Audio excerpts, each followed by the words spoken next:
দাঁড়ান একটু দাঁড়ান। কি অবস্থা আপনার? কি অবস্থা? আপনি তরমুজ বিক্রি করতেছেন? কি অবস্থা? এই এই এই ছোট ছোট তরমুজ কই পেয়েছেন? এগুলো নোয়াখালীর। নোয়াখালীর তরমুজ কখন আনছেন এগুলা? আজকে সকালে। আজকে সকালে? কত করে রাখতেছেন এগুলা? কি পিস আকারে বিক্রি করতেছেন? 50 টাকা? এই তরমুজ 50 টাকা হয়? এই তরমুজ 50 টাকা হয়? হয়, এখন চলতেছে না। চলতেছে দেখেই তো চালাচ্ছেন আপনারা।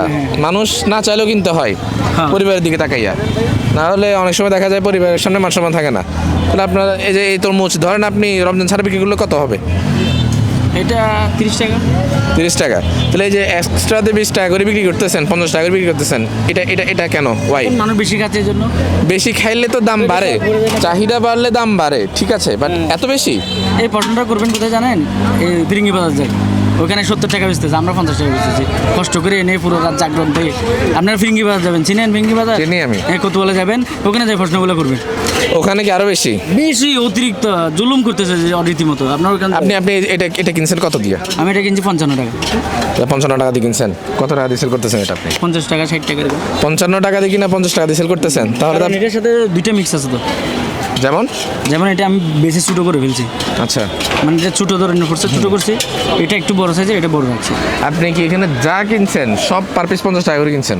60 টাকা পড়ছে, 65 টাকা পড়ছে আমার। আচ্ছা, প্রদত্ত করছে না। তাহলে আপনি এত লসে কেন বিক্রি করতেছেন? দুইটা দুই ভাগ করছি বলছি না। আচ্ছা। এটাতে টেনে নিব, এটাতে ছেড়ে দেবো। আচ্ছা আচ্ছা আচ্ছা, মানে আপনি উপরে কিছু রাখছেন, নিচে কিছু রাখছেন? দুইটা দুই ভাগ করছি না, এটাতে ছেড়ে দিব, ওটাতে টেনে নিব। কথা হচ্ছে আমি একসাথে রাখলে তো এগুলো বেছে বেছে নিয়ে যাবে, এগুলো থেকে যাবে, তখন আমার লস হবে। তাহলে এখন যদি আপনার থেকে কেউ আসে বলে আমি নিচের থেকে নিব সবগুলো, তখন কি করবেন? নিতে পারবে, আমি ওখানে ডিসকাউন্ট দিচ্ছি না, এটা সব একই দাম, ওটা একদম, মানে এটা আমি আচ্ছা করে দিচ্ছি। আচ্ছা, মানে আপনার কোনো দিক থেকে লস নাই? সহজের জন্য, মানুষের সহজের জন্য, মানুষ যেন কিনতে পারে। এটা সহজ না, এটা আরেকটু কঠিন হয়ে গেছে বিষয়টা। কঠিন হয় না, কারণ মানুষ যদি বলি দুইটা 100 টাকা দেন, সহজে নিয়ে যেতে হবে। আমি যদি বলি এটা 80 টাকা দেন, তাহলে মানুষ বিভাগে পড়ে যায়। আচ্ছা আচ্ছা, কথাটা বুঝতে হবে, ঠিক আছে? মানে মূল কথা বলতেছেন যে একটা কিনলে আরেকটা অফারের মতো চলতেছে এখন এখানে। ওইরকমই ওরকমই। ধরেন, হ্যাঁ, যে যেটা মানি আর কি। না, আমি তো প্রথমে মনে করছিলাম আপনি একটা মহৎ কাজ করতেছেন রমজান উপলক্ষে। অবশ্যই, না, আপনার ব্যবসা হচ্ছে? আপনি আর যদি আরেকটা দোকান দেখেন, তখন বুঝতে পারবেন যে তরমুজের অবস্থা কি। না, আমরা নিব, আমরা অবশ্যই যাবো, তরমুজের অবস্থা কি আমরা দেখবো। সবসময় আমি তো পারতেছি না, শুধু মানে কি সিম্পল প্রাইস এখানে লিখে দিতে মন চাইতেছে, মানে মানুষ যেন কষ্ট না হয়। তাই? কথা বলছেন? হ্যাঁ, ঠিক আছে, তাহলে আপনারা তো তাহলে প্রকৃত ব্যবসায়ী। আমি ঠিক আছে। মাদ্রাসায় পড়ছি, বুঝলেন না? আচ্ছা, কতটুকু পড়ছেন? ক্লাস 8 পর্যন্ত পড়ছি। আচ্ছা, যাক, মাশাআল্লাহ। আচ্ছা, ঠিক আছে, ধন্যবাদ ভাই, আপনার জিনিস দেখলে ভালো লাগলো। এখানে কি সব কিছু আপনার নাকি? না, এগুলো শুধু তরমুজ। এগুলা কার? আচ্ছা, তরকারি ব্যবসায়ীর? না, আনারসগুলা কার? আনারসগুলা তো উনি ওখানে রাখি বসে আছে, যে এগুলা ছাড়ি ওনার মানুষ আছে। মানুষটা কই? আছে এখানে আশেপাশে আছে। এখানের আনারসের মানুষ কই? আনারসের মানুষ কে? উনি তো উপরে, নিচে কে আছে? এদের লোক আছে, সমস্যা নাই, এদের লোক আছে। আচ্ছা, আপনাদের সাথে কথা বলি। আপনাদের কি মনে হচ্ছে দাম কেমন? দাম তো এত বেশি না, স্বাভাবিক আছে। এখানে মোটামুটি কম আছে, স্বাভাবিক আছে, কিনতে পারতেছেন? চলতে পারতেছে। আপনি কি কাজ করেন? আমি জুতা ব্যবসায়ী। যাক, মাশাআল্লাহ।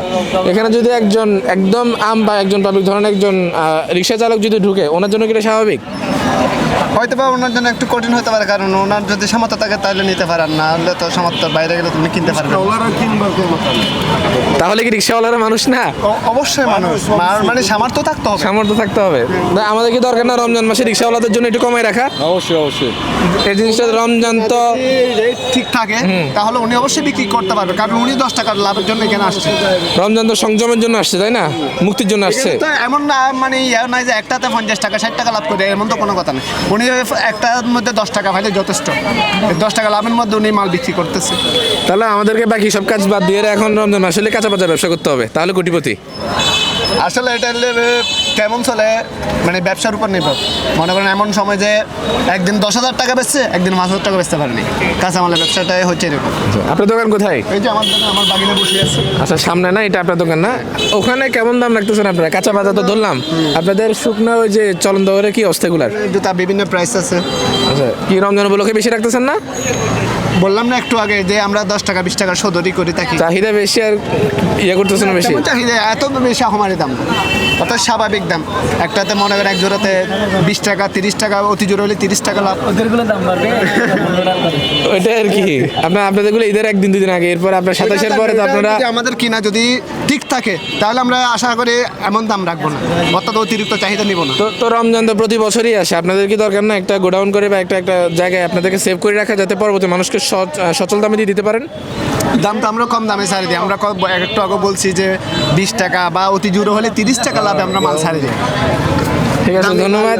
তবে আশা করবো আপনাদের থেকে যারা আপনারা আরেকটু কমে ছাড়েন, যাতে সাধারণ বাংলাদেশের মানুষ যেন চলতে পারে। আমরা তো উন্নত রাষ্ট্র না, ঠিক আছে, আমাদের অনেক মানুষ দিনমজুর করিও খাই, তাহলে অবশ্যই জিনিসগুলো আমাদের খেয়াল রাখতে হবে, তাই না? ঠিক আছে, ধন্যবাদ।